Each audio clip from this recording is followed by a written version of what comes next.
When people's needs are not being met, where the duty of care is not being fulfilled, individuals who work within those industries decide they are going to withdraw their labor. That's where we are with football. Until the people with the power take the decisions that they should, black players like Vinícius Jr. should refuse to play.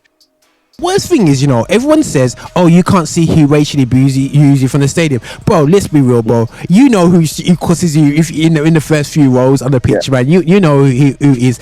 And then you've got the guy who's got him in a chokehold. Yeah, 100%. Police are allowed to do that on the street. You're not allowed to chokehold somebody when you're trying to restrain them. And yet on a football pitch, the guy didn't even get nothing for that. Absolute disgrace. Sure. Affinity Extra, be extra. The views and opinions expressed in this podcast are personal and do not necessarily represent the views of Affinity Extra.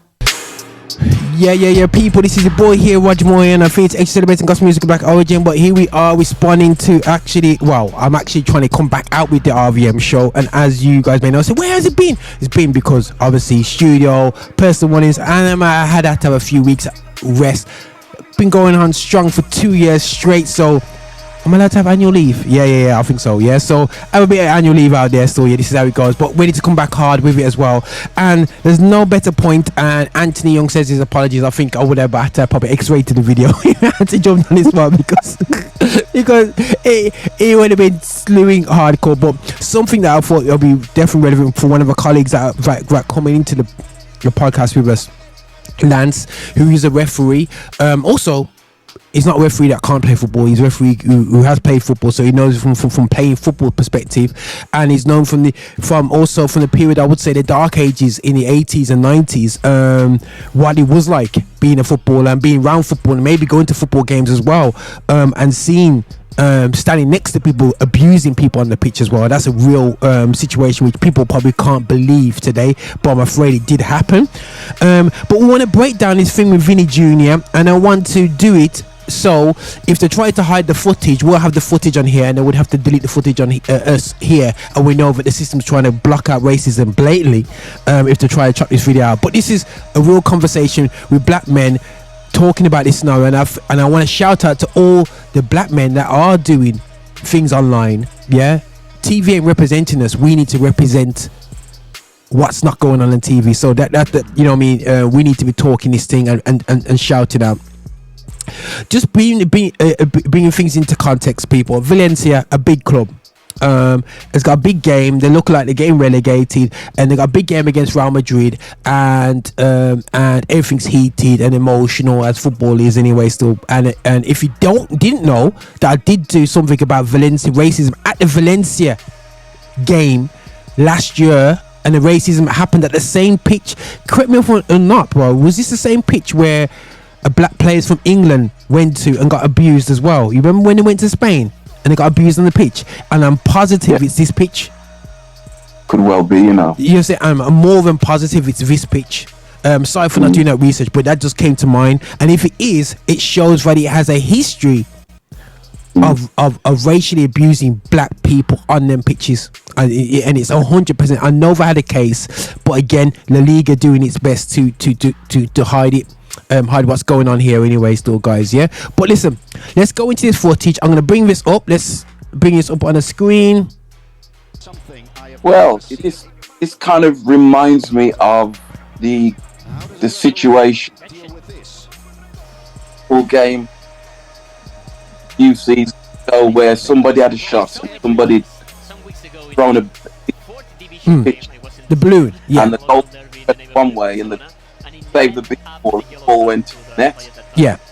And that protocol says if there's any outside interference on a football pitch, you've got to stop the game immediately. And I think they brought out the referee. But the problem I have with this is the player who kicked the ball off the pitch, he doesn't kick it off the pitch. He kicks it towards. Towards action. So I think in that instance, the referee made the right decision in giving a free kick to Real Madrid. And a yellow card to the player in it. Yeah. And a yellow card to the player because he's deliberately done it. That wasn't an action whereby oh, there's a ball on the pitch. And I've been in many games where in park pitches where you've got pitches next to each other and a ball comes on your pitch. Yeah. I fall back off the pitch myself, so I don't have to stop play. Yeah. Do you know what I mean? Yeah. The guy is for me, he's done it deliberately. Oh yeah, bro, these are professional footballers, yeah? Don't get it twisted. Do you think you're not talking about our level footballers that they can try that every day this or they couldn't hit the ball? These are professional footballers. They know what they're doing, bro. They know. Right. And if you're concentrating and stopping the ball, you jump over the ball. I would jump over it and actually try to block the cross. The guy did it by purpose, and but the thing is, guys, you're thinking, what's this got to do with Vinny Jr? What you have to realize, for me, this heightens the situation. I don't know for yourself there, lads, just the way it's been handled and the confusion. Most definitely, and he's now become a target because the crowd have seen him going up to the ref remonstrate. So now, because he's got the free kick and because he's well within his rights to say to the referee, surely that was inside the box kind of stuff, because it was very close. Yeah.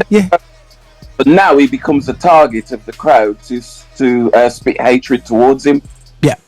And it shows that, guys, sometimes things don't happen in accident in football, and situations happen where as referees, it's about managing situations, and I'm not here to be pointing at referees, but also players have to realize that, hold on a second, sometimes you'll get to a situation, because if you look at two situations before, it's lifted to that to there, and you see the referee is now communicating with the Valencia management, bro. What's going on? It's like because they're now questioning the referee's decision to give that free kick, and there you go. Now that's it. It's a joke, bro.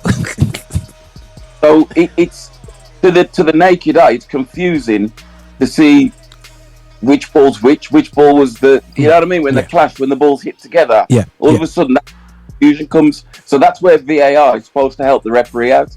And in the meantime, as we can see, while the referees run over to the bench to speak to their manager, Vinny Jr is now getting racially abused. Yeah, 100%. Yeah.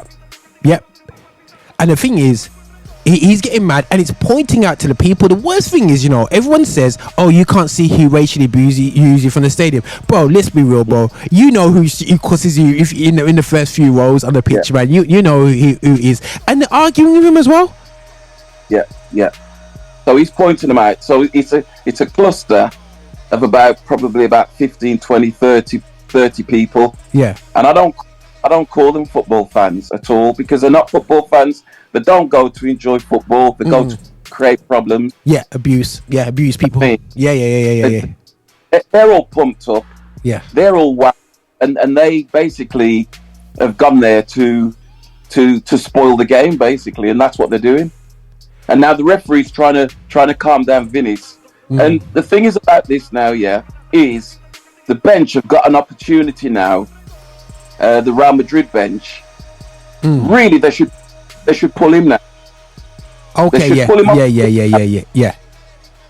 He's at high, and quite rightly too. He's upset, and he wants something to win, and he's feeling the referee ain't doing nothing about it. Yeah. So the referee now is distracted again. Because of the guy is called. Oh, sorry, bro. Go carry on. This game fixie. We are told as referees, you don't turn your back on play. If you're going to caution a player, turn the player around so you can still see play, so you can still see over the player's shoulder if anything kicks off. Yeah. Now, if you look at the referee, completely distracted from what's going on. Ancelotti now has called him over. He's probably having a word in his ear saying, just keep calm, just keep your head, just keep it cool, all that kind of stuff. He's had his word. Okay, well, I'm gonna pause this here now, yeah? Now, you've seen a couple of black ballers there from Real Madrid is backing up their guy, yeah? Now, my question is now, Lance, there's clearly that Valencia has black footballers as well. Yeah. Now, black footballers out there, my question is this: when are you gonna say that's wrong for my team? Manager, get me off the pitch. I ain't nothing to do with this, and walk off the pitch. I'm just pointing out there, guys. Sometimes we wait until authorities. Ancelotti is a white manager, which we'll look back at this, which we'll look into retrospectively, and maybe go, referee should have just got the players out the pitch. But his vested interest is to keep the game going, keep his player cool, and manage the situation, because it's only if you've been through it you can actually feel that pain straight away. If you don't, sometimes you have to sit down and think, oh my god, that was bad, and I respect that, you know what I mean. But Ancelotti said for him to calm down, and Vinny Jr is not a 35-year-old veteran. He's a kid from Brazil who's because of his skin tone has had it. He's come from poverty because of his skin tone. That's the systems in Brazil. He's get out of it because of his talent, and there's a lot of talented black footballers in Brazil that don't make it out. They get their favelas because of their skin color. So he's got out with his talent. He's got to Real Madrid, the biggest club in the world, and man's been called a monkey on the pitch. It's not a case of me and Lance playing in Spain and going. What did he say? He speaks Portuguese, and Portuguese is a related language to Spanish, so he understands the context of what things have been said. The Raw called him a monkey on the pitch, straight. But anyway, let me carry on pressing play. Anyway, still here. So obviously, actually, this is a good free kick. I ain't gonna lie, you know, really good save, man. Really good save. And that, right at the end there, guys. You know what I mean? 7 minutes to go, and this is where it kicks off. So this is 20 minutes back on now. Really good free kick from Kroos. Technically, because there's so much time was stopped because of the incident earlier. And then all of a sudden, you see this, bro. Now, on a Saturday morning, bro, I don't know how you handle these situations, but with VAR, bro, you'll be loving this. You know what I'm saying? But give me, from your perspective as a referee, how you would handle this if you was in that referee situation. Well, we were always told in mass confrontations is to the three of us, we circle it. So we don't stand in a huddle. What we do is we circle it almost like a triangle. That's what they're doing. That's what they're trying to do now, isn't it? Around the incident, so we've all got eyes, but like you said, these have the benefit also of somebody sitting in a studio. Yeah. So they deal with anything on field. So now what's happening is, if VAR says you've missed something, okay, you need to go and look at the monitor. We'll slow it down. We will show you. So that's exactly what is happening here. Yeah. So obviously now VAR has gone, yo, brethren, come and have a look at this. We got someone to send off. Now everyone's going, send off. Oh my gosh, man, who from Valencia's getting sent off? That's what I would be thinking right by now. For real? So he's listening now. So he's now gonna go. And I must admit, I love VAR for this, you know, in terms of the perspective of retrospectively looking at things like this. Yeah. Because you can't work this out. Now look at this now. Obviously the players grips him up there. Oh, stop pretending. Vinny's cost him off, yeah. And then what's goalkeeper doing?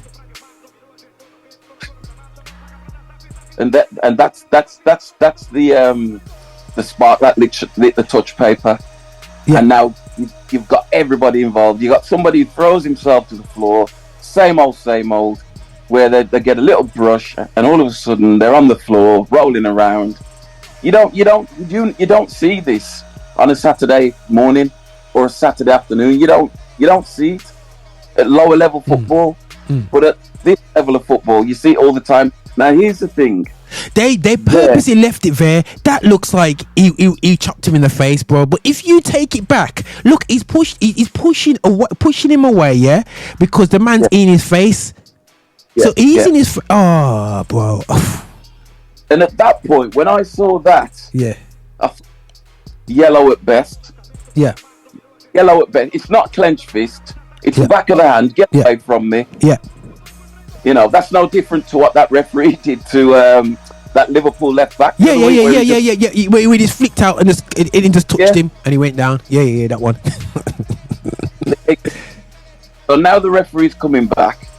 Now as a referee, you're feeling the pressure at this time now because you know you've got a big thing coming up that's going to affect the game. You can see the Real Madrid players who was in the melee, and now they almost second guess. So he scrubbed the yellow. They're still protesting, and he changes it to red. Now that reaction says it all, right? Now, like I said, they had an opportunity to get him off the pitch. Real Madrid did. Yeah. They had an opportunity to get him off the pitch. Yeah. True. You know what I mean? They should have bought him off because now he's a target for the crowd. He's a target for Valencia players. And I don't want to say he's a target for the referee. However, you know, with everything that's happened, he's the one who's suffered, and he's the one who's been abused, racially abused. And now he's the villain. But look at this. Look at that goalkeeper. So if Rudy now look at that. Look at that. Round the neck, and I'm going to bring something in a minute. Now watch that. He's choking him out. So get your hands off me. Now, what I want to show you in this now. Early on in the season, the Miro, got off, for doing that on somebody's shoulder. They went to VAR. They sent off Casemiro, right? So if Casemiro, which was nowhere near as bad as that, nowhere near. And then you've got the guy who's got him in a chokehold. Yeah, 100%. Police are allowed to do that on the street. You're not allowed to chokehold somebody when you're trying to restrain them.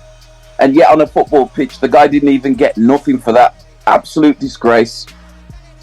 Bro, the way the FA, the way the second referee set it up as well, he set it up on the point where Vinny was elbowing. He never played the full thing. His focal point wasn't there. Look at this. He never... Where is it, bro? Like, yo. Around the neck, got him in a chokehold. Look at that. Just look at that. Unbelievable. You know. I bet he just... Oh, my god. Yeah. Oh, bro. When you explain like that. Jeez. He's rolling like he's been struck in the face. It was just slightly at the side of his neck. And again, it's Vinny who gets targeted by their goalkeeper. Meanwhile, which I didn't add yet, the crowd is throwing the pitch. Yeah, throwing stuff on the pitch. I mean, oh my god! So the man's been gripped. With their so-called fans throwing stuff onto the pitch. So for me, the referee, he's well within his rights, to say clear the stadium, clear the stadium, and we'll return to the game. Do it behind closed doors. And you know, like I said in that message I sent to you, we've got UEFA, we've got FIFA, who keep coming out with the same old line. Kick it out. We're against racism, and will not tolerate is the words that they use. Now we're talking clubs now, who are dealing in multi-million pounds in this, and they get fined something like £50,000. That's not even chump change to these clubs that turn over millions and millions and millions every year. And the only way they're going to deal with clubs like this is to kick them out of competition or demote them divisions and stuff like that, because they're not serious about dealing with this problem. And this isn't a new problem. I remember talking to Cyril Regis, God rest his soul. I remember talking to Cyril Regis years ago, and he talked about the banana skins and the monkey chants when he touched the ball. And when it goes back to late 70s, early 80s times. Yes, yeah, that's correct, That's Clive Best, I think his name was. He was one of the first ones. Prominent. And they used to throw bananas on the pitch to him. So we're talking about decades and decades where football's had an opportunity to deal with this issue properly, even if it's deducting points from teams, because you think about it now, yeah. Let's say Valencia now, as a result of that, if they knew that they could potentially have automatically 12 points deducted from their from what they've stated, and they're already in a relegation battle. Yeah. Do you think those fans would be abusing it racially? I don't think so. But bro, I want to play this article, bro, because I don't know if you've seen this come up on YouTube yet. Yeah. Well, basically, this is Sky News. It's nothing against Sky Sports for bringing out this article, but I want to bring out some of the responses, people, that you have to see the foolishness, the foolish responses that we do get as black people when we start to talk about racism, and when it's in your face with the biggest club in the world, Real Madrid. Yeah, the biggest club in the world. In fact, their team is turning more black than anything else. Yeah? You know what I'm saying? You know what I mean? They have black players all over the place, and as a black man, I'm like, rare. We've seen the days of Laurie Cunningham going to Real Madrid. Nobody don't talk about this guy, yeah? And he actually got his legs really damaged, career-ending challenges in training sessions with the racist players, and players have said that they were aiming for him to book him up. And you would have seen a bit of Laurie, I would say, yeah? And he was something special. Yeah, he was a big player. Big player, Laurie Cunningham was. Something special. Everyone talks about Gareth Bale. Oh. But this guy got over to Real Madrid years ago as a black man. Yeah, he was blazing a trail. Big time. Absolutely. You know, I mean, again, he's not in this world right now. I remember when he died because he's friends with my uncle and I was away and I was young. He said, Laurie Cunningham died. I was like, what? I remember when he played a bit for Man United and he played for Wimbledon as well. Yeah. Won the FA Cup with Wimbledon against Liverpool. You know what I'm saying? So definitely get that. Yeah, definitely get that in there. Yeah, but let me show you this now article, bro. So this came out today. Let me hit this. Yeah. Abuse in La Liga last night. The game in Valencia was stopped for around 10 minutes after the Brazil forward highlighted a Valencia fan who he claims was directing abuse towards him. After the incident, Vinícius Jr tweeted this: "It wasn't the first time, nor the second, nor the third. Racism is normal in La Liga, the championship that once..." Okay, just want to bring this into for people. For me, this is not abnormal, people. I don't know what do you say about this response from Vinny today, bro. What's your response to that this quote here? It wasn't the first time, nor the second, nor the third. Racism normally. Yeah. Wow. A beautiful nature which welcomed me, which I love. You know what I'm saying? And which has agreed. You know what I mean? Agreed to export the image of racist country to the world. Yeah. They have that for me. They have. But let me just. Cristiano and Messi today belongs to racism, a beautiful nation which welcomed me and which I love, which agreed to export the image of a racist country to the world. I'm sorry for the Spaniards who don't agree, but today in Brazil, Spain is known as a country of racists, and unfortunately, for something that happens each week, I have no defence. Okay, sorry, Vinny. Unfortunately, you've still been educated wrong. We knew that Spain was racist from time. Sorry about that one. But how do you agree with Vinny there, bro? Brazil, Spain is known as a country of racists. Unfortunately, for some each week, I have no defence. You know what? It is what it is. Because for me, if there's an issue within culture, do you know what I mean? Yeah. That's from a very on how children are educated about dealing with people who are not the same ethnicity as themselves. Do you know what I mean? So, for me, Spain has to take a long, hard look at itself. A long, hard look at itself.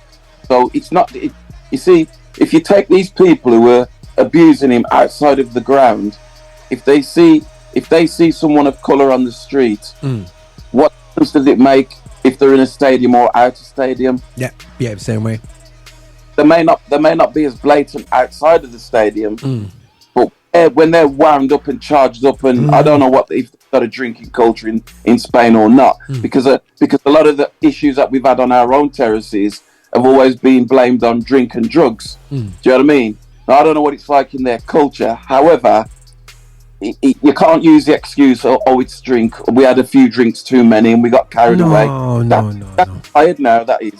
I'm not hearing that anymore. No. I think it's it's a cultural issue in Spain, where they look down on anybody of colour as like they're superior to them, and like they should be there. Do you know what I mean? So for me, you know, until Spain is sanctioned by FIFA and UEFA, until clubs like Valencia are properly sanctioned by UEFA and FIFA, this ain't gonna go away. But we're talking about 10, 15 years. But boy, you ain't seen the best of it. This is Vinny. Yeah, but watch out these responses. Videos on social media also appeared to show abuse directed towards the Real Madrid team bus as it arrived at the Mestalla, and of areas of the crowd using racist language towards Vinícius.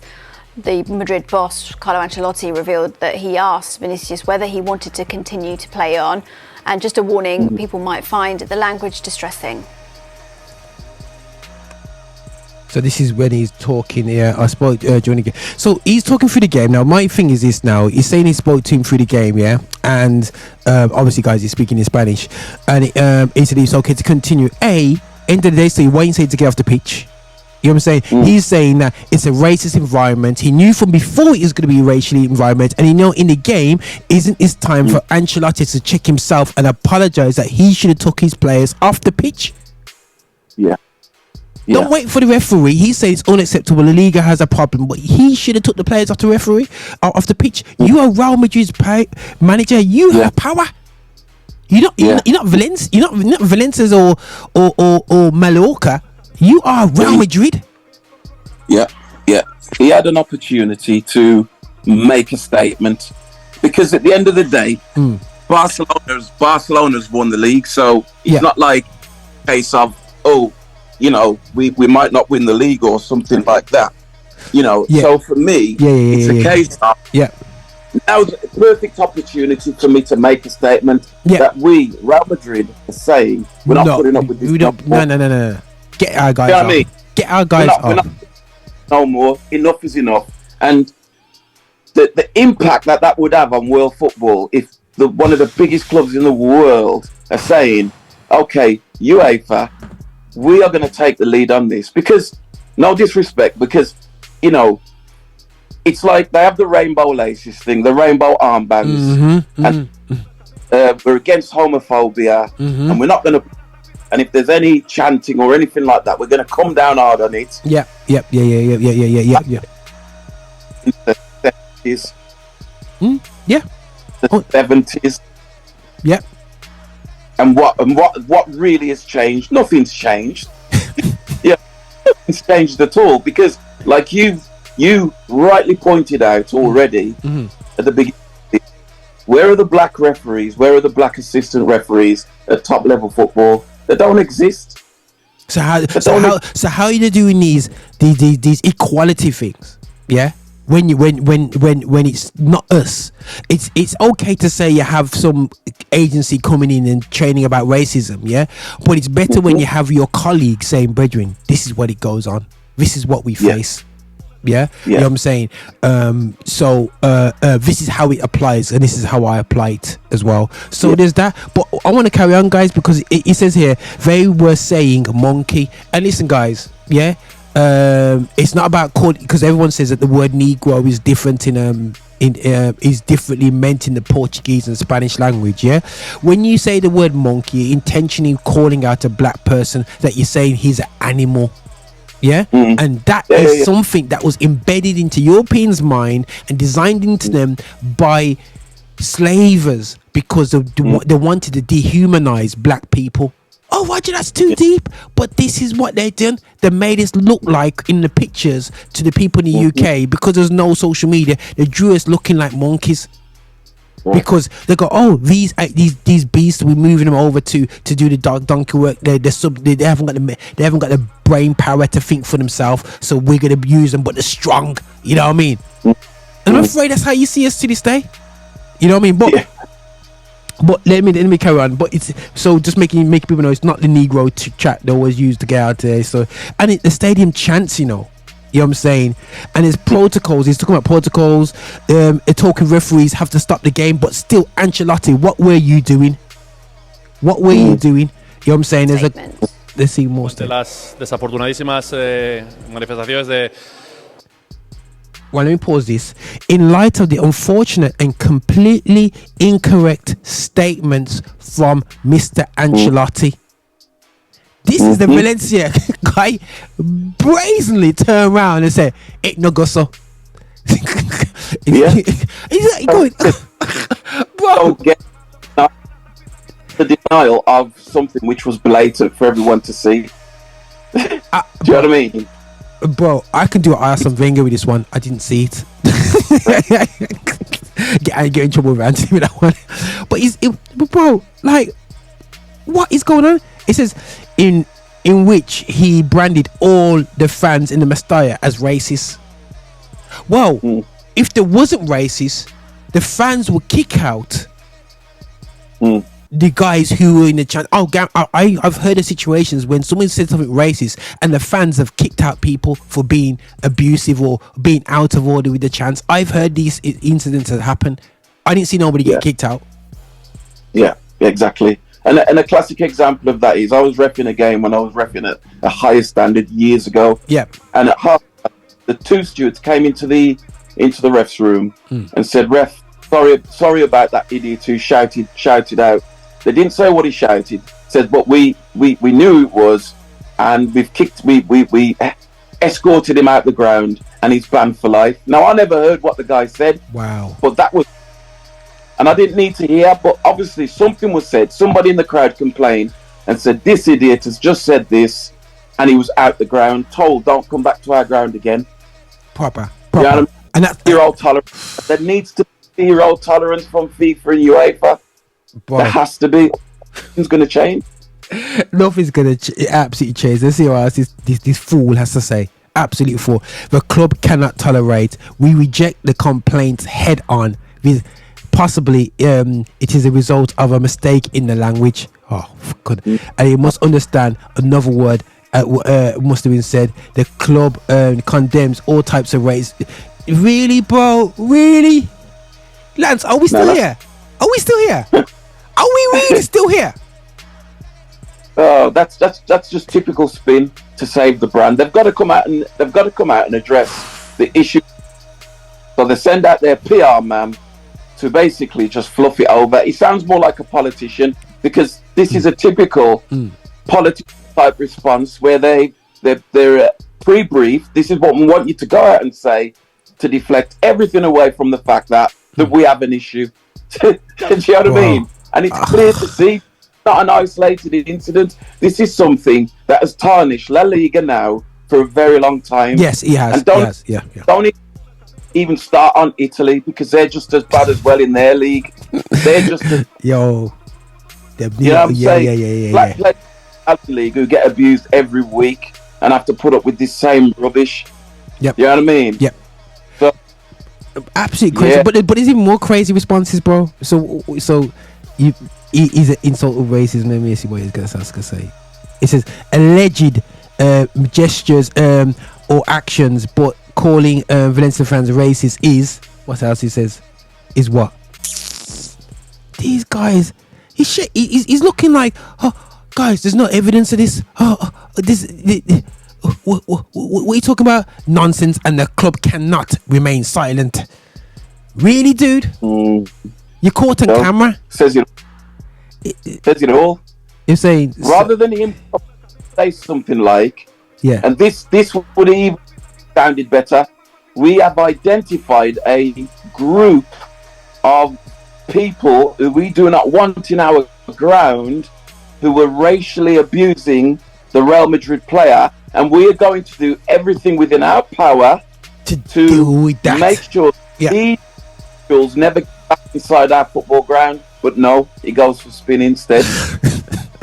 because they're in denial. They're in denial. That's it. But this is, guys, this is going to show, and this is going to show how much in denial they are. So Ancelotti turns around. Today has been a sad day in the Mestalla, where the group of fans have shown their worst version of themselves. Because in this, there could be great guys in the home, you know what I mean, or great females in the house, great dad, really great on with his mates at work who are black. You know what I'm saying? But this moment showed the worst version of themselves because of the heightened situation from 20 minutes before with the referee. Just the place is going on high. But either way, It is time to stop talking and start act forcibly. Racism cannot have a place in football and in society. Not no to racism anywhere. And Ancelotti, what I would say as well, it's clear that you retrospectively know you could have done better. Yeah, and it would be nice if you turn around and said, I should have took my players off the pitch. Yeah, without doubt. It's got to be that kind. Yeah. There's nothing less than that. It's got to be, come on everybody, just get off the pitch. Yeah. Let's go. Yeah. Down that funnel, in your dressing room, and when the ref comes in now, and then you've got the officials that are at every game, and they come in and say, what's happening? As a manager, you say, we have all agreed as a team that we're no longer going to put up with any racism whatsoever towards any of our players of colour, any black players or any other culture. We're not putting up with it no more. Nah, bro. But it shows you the fear in the system. But the healer Jordan, there's another response I think coming up now from what Ancelotti said, which La Liga has done. Let's have a look. The Spanish police are also investigating a possible hate crime against him before January's Madrid derby. La Liga president Javier Tebas, meanwhile, responded to this. So this is what the boss people in La Liga saying, bro. It said, before criticizing, insulting La Liga, it is necessary that you inform yourself properly. Do not let yourself be manipulated, and make sure you fully understand each other's competence and the work we have been doing together. What have you done? Really? What have you done? Again? It's spin. That's all it is. They have to come out and say something, right? So what? Reggie, what do you do, bro? What do you do? It beggars belief. It really does. It beggars belief. You know, all these token gestures that they come out with, and I've still got my kick it out T-shirt that I was given when I was reffing at a higher level. I've still got it in my bag upstairs, and I used to look at it and think, what is the actual point of this? It ain't changed. You can have as many T-shirts with things emblazoned them as you want. You can wear your rainbow armbands and your rainbow laces. It makes no... You know what I mean? What gets people's attention is massive action, and football needs some massive action. And it's some of the big clubs, these multi-million, multi-billion pound clubs, need to take lead on this. And when they start to put their heads above the parapet, saying, you know, as a collective, we are now going to take lead on this. Here's another one. This kneeling business that went on. We'll get onto that, because there's more going to come out from this response, bro. We'll get into what we should be doing as a conclusion, because you're going there. I know it's all coming out, man. But watch this now, bro. So that's what the referee said. Now this is what I'm saying, bro. It all kicked off on Twitter. It's amazing the Twitter platform is anyway. So the Liga's turned round and said, what you on about, lads? Yeah, you know what I'm saying? I don't know what you saw. They're probably deleting all the footage from the venue and probably banning all the footage out there. And then Vinny goes afterwards. Once again, instead of criticizing racists, the president of La Liga appears on social media to attack me. Omitting yourself only makes you equal to racists. I'm not your friend to talk about racism. I want action and punishment. # does not move me. That's a big man response, bro. Wow. He's gone for the boss of La Liga, bro. Yeah. So Vinny, this is why it's important for me as a black man, with my little platform, with 5 views or 5,000 views I get off his video, that will back Vinny, because he's one of the first black guys I ever seen in the power that has a future in football to stand against authority. Because Rashford didn't, Sancho didn't, Saka didn't. This kid has stood up and said, "Oh, you want to go toe to toe with me? Come, let's go." That's what happened. There's always somebody who spearheads a movement like this, and it could well die. Do you know what I mean? And this is why when I commented last night and I said, I know Mark Bellingham. I know Mark Bellingham. Bellingham, Jude Bellingham's dad. I've reffed him many times. And if I was dad, I wouldn't let my son nowhere near La Liga. Yeah. Oh, here's Qatar now, guys. So Qatar now, one of his colleagues now in his team, yeah. And Qatar is coming from a country, Belgium, that has notorious is a destructive country when it comes to Africa and whatever. We don't want to go into what they did in Congo, aka Zaire. If Vinny wants to keep playing, we keep playing. But if Vinny says he's not playing anymore, I'm leaving the pitch with him because we cannot tolerate these things. Now, that's commendable, bro. Yeah, big time. But the thing is, if you're 33, 34-year-old player and a younger player is facing foolishness, he's young.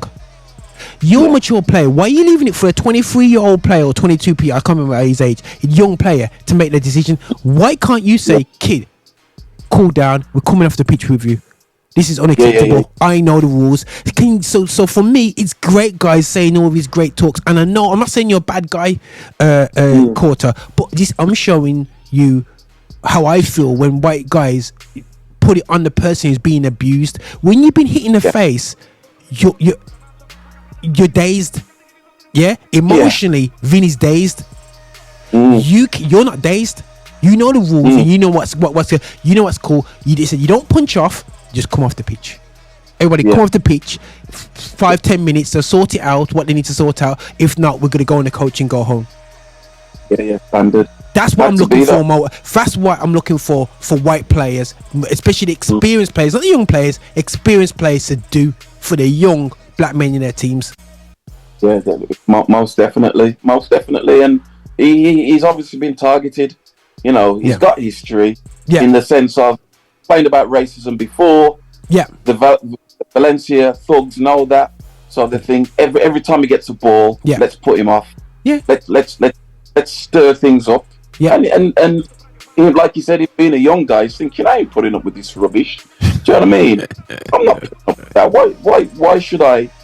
Yeah. You know, this is how I earn my living. I've worked hard to be where I am. Why should I have to put up with this nonsense?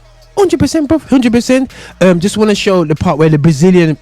Now, this is where it's going to get very tangy, people.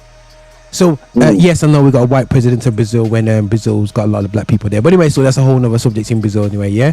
But Brazil, guys, kicked off about it, bro. He's saying it's not fair. The boy's coming out to poverty, because of your systems in your country, and he's saying, it should be bad. He's done really good for himself, which we can see, and which I emphasized at the beginning of the show. He's done really well. He's gone out the country, and he's saying this at the G7 thing, and he's saying to La Liga, to Spain, to FIFA, for when the president gets involved, bro. You know, some people are under pressure. And he's saying leagues and the leagues of other countries take strongest actions possible. Yeah. And this brother here is a well-spoken brother, and he let me just hear what he's gonna say. What's his name again? I've seen him before. Where when people's needs are not being met, where the duty of care is not being fulfilled, individuals who work within those industries decide they are going to withdraw their labor. That's where we are with football. Until the people with the power take the decisions that they should, black players like Vinícius Jr. should refuse to play. I hear what you go. Got to vote with your feet. You've got to, like I said, it requires massive action. And massive action is, I'm going to go out there today to represent my team, to earn my money, to enjoy the sport, the gift that I've been given by God. I'm going to go out there and use it. However, if I have to put up with any nonsense from a group of so-called supporters, and they're not supporters, I'm getting out of there. And whoever wants to follow me can follow me, but that's what I'm going to do. But and something you mentioned about bowing the knees and taking the knee as well, bro, which you're a bit cheesed off with. But let's emphasize, let's personalize a bit. We haven't said anything on this show. Something that I was gonna bring into the show as we get back into it is somebody who's got the same surname as me, Darren Moore. Now I think we're actually related. Actually, Moores are genuinely related, but they don't realize it. We all got great granddads are all brothers, but. Take that side from it. Darren Moore, who when he won the cup finals enough times, he's always been the guy shaking hands in the Christian League cup finals and stuff, innit? Yeah. So seeing him there, Daryl Moore, he lost the first game 4-0 for Sheffield Wednesday, and for his Bannon, his white captain, to turn around in his interview straight after the game and say the racial abuse that my manager got, I don't know how he lifted us up and faced that a bit. And we know that's God, because he's a Christian boy that is, you know what I mean, and we know that's God that's giving him the sound mind to get through that, because some man there would have been cussing too bad word. But to have the character to put the tactical and the emotion lifting for his team to come back and beat Peterborough, while his own fans are racially abusing him. You know, and that again, that tells us that the issue of racism. What do we do there? What can you do there? Because, bro, I hear what my guy's saying about at the time you walk off the pitch, but when you're getting battered online like that, and you've got the commentators who are kind of hinting what happened this week, and this is what we're saying, it happens in England right now, today. England's not squeaky clean at all. We've still got an issue with racism in culture, and we've still got a racism with issue on the terraces. It's as simple as, and I'm not saying that everyone who goes to a football match is racist. No, far from it. No. There is a contingent, and they're the same ones who are racially abusing on the terraces, are the ones who are the keyboard warriors who hide behind personas and made up names and abuse people online, and they get away with it because the thing is, it doesn't matter if you sanction them online, because you can, within seconds, you can open up another Twitter page under a new persona, you can set up a new email address, pull yourself mouse, and you can be back online in seconds. And this is why. You know, you totally. And this is what I'm saying is that people says, "Oh, nobody, not in my family," but you don't know what your kids are doing on Twitter, do you? You're not monitoring your children. You're not going and checking on your son's Twitter account that he's creating. Not even I can do that with my sons, and I'm quite savvy on technology. So at the end of the day, so it's everybody's part to educate and highlight that this is unacceptable. Because it's not an old man thing. Everybody thinks racism as you know, the guys that are in the working men club, you know, the one that's the, you go, you know, old guys over 60s, they're like post-war, when the guys first came over and used to call us monkeys and so on. Sorry, it's radicalized now. My sister's doing talks at a school in Warsaw.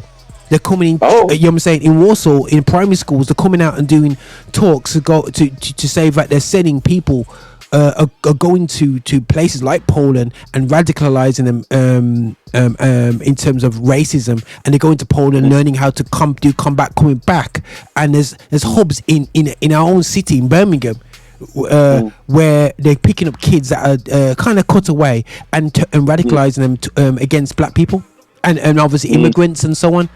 So that's happening today. It's actively happening. They start young because you know, no child is born a racist. You know what I mean? It's environment. When I was growing up as a kid in the 70s, it was the era of the Love Thy Neighbor, the so-called comedy program. Come on, bro. You're laughing. Bro, I hate West Ham, you know, bro, for a reason. Alf Garnett and all that kind of stuff. Back in the day, that was acceptable. And it was laughed about, but the undercurrent of that was much, much deeper. You know what I mean? Because they thought they could use comedy to excuse it, and often comedy is used to excuse stuff. That's why stand-up comedians now are sanctioned now more than they've ever been, because they're not allowed to get away with the stuff that they used to get away with even 5 years ago. It's not acceptable anymore. And then you've got people who say stuff like, you know, why can't comedians just be free to have a laugh? But if it's racism, it's not funny. You can't use racism to crack jokes. It's not acceptable anymore. Yeah, you know what I mean? For real. Back then is unbelievable, and there's still a pocket within football, and I reckon it's in every ground. It's still getting away with stuff, and all it needs is for people sitting around them to look around, clock them, and go to a student and say, listen, I ain't listening to no more racism from him there. him with the red top on, with the glasses, with the beard. Yeah. Sick of it. So do something about him. Yeah. Get him out the ground. Yeah. And that's what it's going to require. Because, like I said before, I'm sure I've mentioned this before. What they used to do, what the police would do, is put spotters in. Oh, so they put playing in the troubled areas, and what they do is they'd be recording. They'd have those little recording things. They'd be recording the people they want, and then as they leave the ground, they just get them like that. They just nab them because these are the ones who've been causing the problems in the ground. But I suppose they've got to do. They got to do something about this, guys. And again, like I said, I salute a lot of the Ancelotti and the goalkeeper again. But I'm just saying to people, to white people, they're not saying it's not about being bad. It's not even saying that I'm not saying Ancelotti is far from racist, because he's played absolutely amazing ballers like Seedorf. He's worked with some of the, he played with Ruud Gullit. You know what I'm saying? You know what I mean? And Ruud Gullit transformed. If you look at Ruud Gullit's story, he transformed AC Milan. He went to AC Milan and transformed the team. A man with dreads, and he could have went to Arsenal. And watch his document. Yeah. He could have went to Arsenal. Arsenal wanted him, but they said he looked a bit raw.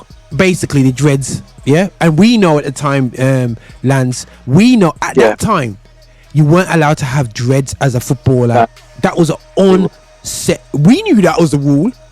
Yeah.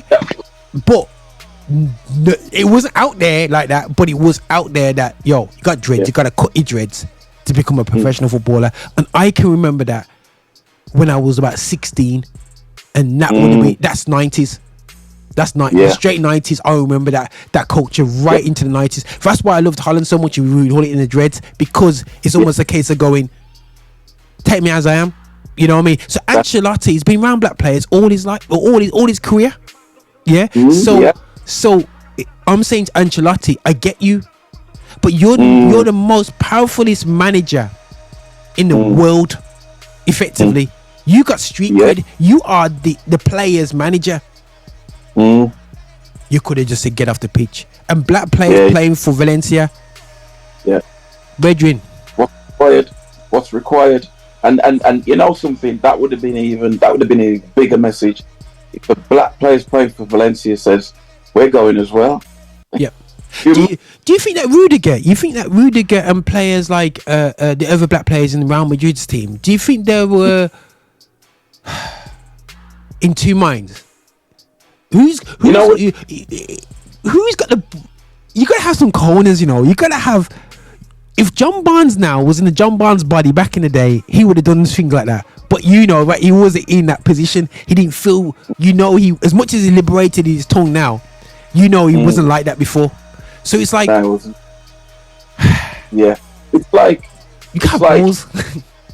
in the heat of mass confrontation. You've got some man on the pitch who's calm and collected, and they're genuinely trying to just diffuse. Yeah. But make matters worse. Yeah. It's up and stuff. So it depends on the character of the individual on the pitch, really. I can't speak for Rudiger and the other guys, but they were in the thick of it. Yeah. And this is what makes mass confrontation worse, is because they become the police instead of allowing the officials to deal with the problem. Because that didn't articulate and to the position it's got to. But when you've got, and I've ref games with mass confrontations, and it's a pain in the neck, man. It really, a referee, it's a pain in the neck. And you all, like I said, we only go through the training that we were given, and then we have to decisions, split-second decisions, and we have to watch to see who's doing what. So between the three of us, and if we've got a fourth, between all of us, we have to come up with the perpetrators and deal with them accordingly. You know what I mean? Sometimes it's yellow, sometimes it's straight reds. It just depends on what actually has happened. But you always want the first two, the main two who started the melee off are the two you want. And in that instance, you've got the goalkeeper who runs out of the goal and lick the touch paper. Yeah, man, he got set up, bro. He said it because from when they showed the point, only that point where at the first thing the referee saw was Vinny in his face. They never saw the being chokehold from behind. Choke the man out. That's not acceptable. in any sport. Do you know what I mean? It's like in rugby, if you tackle too high, you can get straight red card. Bro, it's a full and then stop. 17, 18, 19 stone. Bro, it's full stop. Man. I've had scenarios where I've had to separate players annoying this season, and my player, I don't touch the opposition's player. I pull away my player. So Exactly. the reason why you pull away their player is because you want to get digs on him. Let's be real, lads. You know what I'm saying? You're trying to get you're actually holding up to get thumped up by the. Let's be real, players. That's the only reason why you hold up a player, unless it's your brethren. That player is not Vinny's brethren. They ain't no cousin of his, and that's no. You know. And sometimes if you're a black player and you see another black player gonna do something stupid, I've been in that situation where I'll push him away, I'll pull him, I'll get him away because I don't want to do something stupid. But that situation, no, it's not that. You wanted to get your squeeze on him because the goalkeeper and because Rudiger them already grips up the goalkeeper. Yeah, exactly. And you're gripping up Vinny. Yeah. It's a hot mess, bro. It's a hot mess, bro. It is a hot mess. Yeah, and this is why you know, I won't. People can say I won't rest. It's not about not resting and getting angry and getting frustrated. We're just highlighting and putting out there how we feel, what we've seen, and it's good that I appreciate this time, Lance, for jumping on this because I wanted to look at it from a referee standpoint as well. How do you deal with them situations? Because it's pressure on the referee. You know what I mean? He's got to think of everything. Who's going to be the first referee to lock off La Liga game for racism? Whoever does that is sacked in the morning. Yeah. Oh gosh. You know what? One of the things we were told when I was repping at a higher level is if there's a mass confrontation, do your very best to get the game finished because I don't want replays because of the fixture calendar. Yeah. So they say to you, it's got to be a last resort for you to abandon that game. Crazy. Last resort is what they used to say, and they were forceful on that. So I used to have games Saturdays and Tuesdays generally, and the last one is a report going in on a Wednesday morning saying that I had to abandon the game because this and that. They ain't happy with that. So they're going to be saying to you is, well, why couldn't you get the game done? Why didn't you get it finished? How long was left? Surely you could have, with 5 minutes to go, just finished the game, 10 minutes to go, finish the game, that kind of stuff. The man's in injury time, you know. Is injury time, bro. And that stadium, bro, the fans are like that, innit? It's like a war like that, yeah, bro. It's like you're literally leaning over and you can fall onto the pitch, bro. Bro. A referee, I can slam you, but I appreciate the emotion of dealing with that situation is tough, and this is the thing is, guys. This is the scary thing is that if I was a black referee in there, I'm not saying that will happen overnight in La Liga because we're still waiting in the UK. You know what I'm saying? He would have to face the pressure of the same thing, and there's no guarantee that he would press the button because he's got pressures himself. You know what I'm saying? That he has to. So appreciate the pressures there, but it's not only on the referee; it's also on the officials that are in the studio at home. At the studio, also you got the official on the side, the fourth official, and on top of that, who's outside the game out the pressures, and also you got the linesman on top of that, and on top of that, you've got the managers. There you go. All of them officials. And, pressure. And from a refereeing perspective, I know that referee, when he's had his debrief after the game, and he's driving home, and he lies in his bed that night, he hardly sleeps. It was always on a Tuesday night when I had to go and ref on a Tuesday night, big games, some of the big games, and you go in there tired because you've done a day's work. But once you the mindset and the adrenaline's pumping, you've done your warm-up, you've done your pre-match instructions to your assistants, and you get out there, and then you're in and out the show. You're pretty much by 10 o'clock. You're ready to start driving home from wherever they've sent, the FA have sent you, and you are full of adrenaline. And I used to come in, Roger, and this is no word of a lie. Sometimes I'd get back to my yard between 1 and half 1 in the morning, and I used to have to sit for a good wind down, And even when I go to bed and lie down, the game's rehearsing in my head. Yeah. Balls that I had to make, the 2 players I had to deal with, the kickoff that happened. So this is what referees go through at any level of football. You know what I mean? So that's just to give a bit of perspective on that particular referee in that game. The pressure he must have been feeling was immense. But in saying that, he was well within his rights to call them players off the pitch. Yeah. Because if things are being thrown from the crowd, you don't know if somebody sharpened a coin, which they used to do back in the 70s, by the way. Yeah. They'd sharpen a coin and dash it, and in somebody's eye, that's a career done. Bro. That's your career finished. You can't play football at top level with one eye. You know what I mean? And if you saw the amount of stuff that was being thrown on the pitch last night, anything sharp could have been thrown and took out a man's eye, and then his career's gone. There's another perspective. Jeez, bro. And these pressures there, but again, it shows you guys, you can't just have laws out there and say, look, we got this law, we got that law, we got this law. End of this, so there needs to be a culture to press that button. For black people, there's been laws there against racism. There's been equality in the workplace. There's all these things that are in place. But does the button get pressed? Does the button get pressed? Exactly. That's a struggle out there. But listen, Vinny, I love the strength for you, bro, and I appreciate, sticking your neck out as a young player. And I'll be interested to see what any of the older Brazilian players that are black stand up with you, black players. You know what I mean? Are we gonna see Rio Ferdinand talk about this? Are we gonna see Ian Wright talk about this? You know what I'm saying? We are going to see John Barnes, because that's the only person they call when it comes to these things, because he would just start the thing, you know what I mean? But Micah Richards, what are you saying, bro? Calling you out, calling you all guys out. You got the platform out there, Micah Richards, Evra on your big time Instagram. Talk the thing. Yeah, exactly. Back this guy up now. Back him up. You know what I mean? And don't get it wrong. Cristiano Ronaldo, you're born in Africa, mate. You're being born on an African island. Let's keep it real. You know what I'm saying? So, you don't think Africa is going to, and let's be real, the Moors ran Spain for over 300-400 years. So, so there's a reason why, even the guys in front of you, and he's got like a bit of a tan skin, you're going, brethren. Do you know who your great granddad is?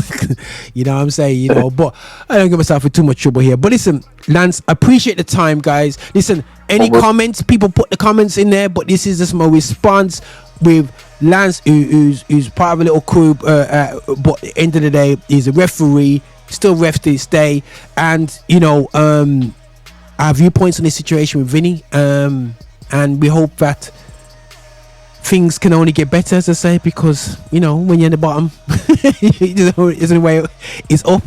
It's not good enough, guys. It's not good enough. It's not acceptable. And in England, do not feel that this country is exempt. And Darren Moore, and we could even start a whole nother show all about Darren Moore's situation. That happened a week ago. Not a week. That's correct. Imagine, bro, a week ago, but you don't see all this thing happens. And this is what I'm saying to you, Darren, you need to stand up, man. You really stand up online and have your team to stand up. And I know you got that loving heart, bro. I know you got that loving, forgiving heart. I know you have. Yeah, for real. But there comes a time where you have to draw out sword because you're in position to do that. But anyway, wait, guys, but listen, Lance, thanks for your time, man. We're all gonna rush back off to me and I want to get dinner prepared and all that business. But listen, guys, I hopefully you enjoyed this podcast and everything still, and how we feel. And do put in there your comments if you agree, disagree, or whatsoever out there. We'll respond to it. And as you can say, guys, a great start back up for the RVM show. Thanks again, Lance. And this is Roger. Over and out, my people. Bless. Thanks for watching this content. Don't forget to subscribe to our YouTube channel. You can also listen to Affinity Xtra 24/7 at affinityextra.com. Don't forget to follow us as well on all social media, Facebook, Instagram, Twitter @/Affinity Extra. If you wish to support us, or if you want supporting as an artist, go to our Patreon, which is patreon.com/Affinity Extra, and don't forget to be